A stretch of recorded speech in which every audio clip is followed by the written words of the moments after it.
हम लोग तो पिछले 7 महीने से वही काम कर रहे हैं, बिहार की सरकार को जगाने का प्रयास कर रहे हैं। ये सोई भी सरकार है और ये बालू माफिया, शराब माफिया के गोद में चलने वाली सरकार। रोज हत्या हो रही है, उस पर सरकार का कोई ध्यान नहीं है।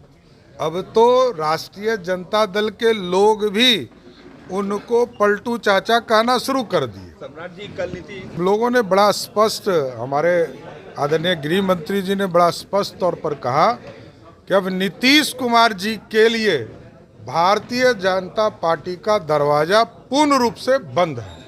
अब कोई शक नहीं है, कोई संदेह नहीं है।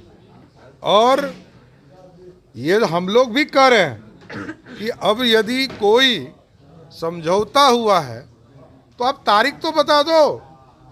पूरी बिहार की जनता चाहती है कि राष्ट्रीय जनता दल को यदि आपने तारीख तय किया है तो उस तारीख का ऐलान करें। अंदर आप लोग को सिमट देंगे आने वाले लोकसभा। अरे वो खाता तो खोले। नीतीश कुमार जी का बिहार की जनता खाता नहीं खोलने देगी। पिछले बार कीड़ा काटा था उनको प्रधानमंत्री बनने का तो 2 सीटों पर थे।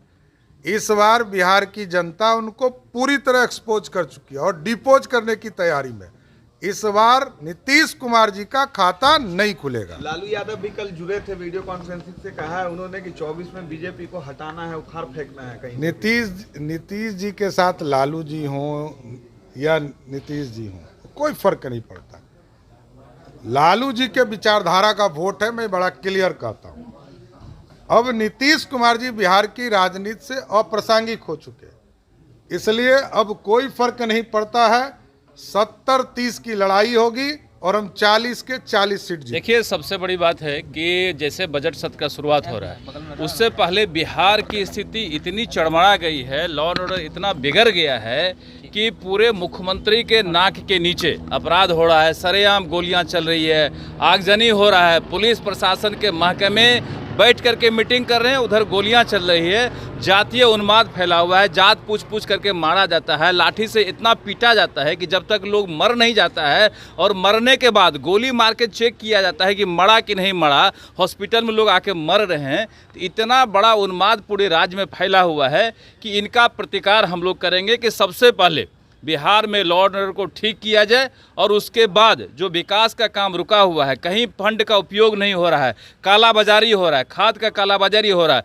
कल हमारे माननीय गृह मंत्री महोदय ने कहा कि यूरिया हम लोग भरपूर मात्रा में भेज रहे हैं, लेकिन यहाँ पर यूरिया की कालाबाजारी हो रही है, किसानों को यूरिया नहीं मिल रहा है। इन तमाम मुद्दों पर सरकार को हम लोग घेरने का काम करेंगे और सरकार को सही रास्ते। तेजस्वी यादव अपनी चिंता करें कि बिहार में पिछली बार आपको याद है ना कि 19 के चुनाव में उनका खाता भी नहीं खुला था। उस समय लालू यादव जीवित थे और आज भी जीवित हैं। तेजस्वी यादव जी उस समय नेता थे राजद के और 40 में एक खाता नहीं खोल पाए बिहार में। इस बार भी उनकी हालत वही होगी। वो अपना चिंता करें, अपने पार्टी को संभाल कर रखें। कल से बिहार विधानसभा मंडल का जो है शीतकालीन सत्र शुरू हो रहा है, आपकी क्या तैयारियां हैं? अरे भारतीय जनता पार्टी विपक्षी की भूमिका मजबूती के साथ सत्र के अंदर निभाएगी, बस मैं इतना कहना चाहता हूँ। जिस तरह से सीमांचल में महागठबंधन के द्वारा रैली किया गया, कहीं न कहीं मुसलमानों को गोलाबंदी करके। कौन सा सीमांचल? वो सब मिथिला है। कटिहार से लेकर के एकदम मुजफ्फरपुर तक मिथिला है। उसको एक अलग अंचल में मत तब्दील करिए। और वहाँ बैठकर उस सीमांचल की मीटिंग थोड़े थी, ये तो पूरे बिहार में। तो लौरिया में था, मैं लौरिया से देखा राजद के लोगों को झंडा बांध करके वहाँ जा रहे थे। तो ये 7 दल 9 दल मिल करके एक मैदान नहीं भर पाए, उनकी क्या बात करते हैं? सवाल है कि आप अकेले कैसे लड़ेंगे जबकि वहाँ पे 7 दलों का गठबंधन। हम अकेले इसलिए लड़ेंगे कि बिहार की महान जनता हमारे साथ